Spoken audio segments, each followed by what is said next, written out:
అలాగే రామ్ చరణ్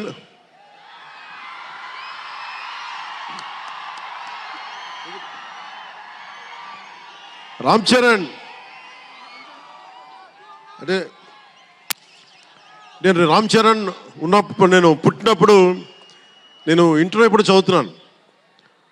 ఇంటర్ చదువుతున్నప్పుడు నాకు అన్నయ్యకి అబ్బాయి పుట్టాడని చెప్తే ఇంట్లో నామకరణం చేశారు.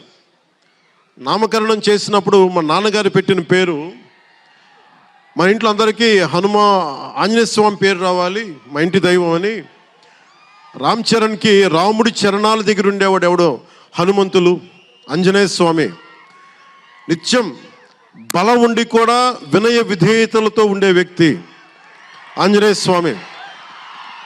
అంటే ఎంత ఎదిగినా, ఎంత శక్తిమంతుడైనా, అణిమాది అష్టసిద్ధులున్నా తన శక్తి తను తెలియకుండా ఎదిగే కొద్దీ ఒదిగుండే ఆంజనేయ స్వామిలాగా ఇతనికి రామ్ చరణ్ అని పేరు పెట్టాలని చెప్పి మా నాన్నగారు ఆలోచన చేసి తనకి రామ్ చరణ్ అని పెట్టారు.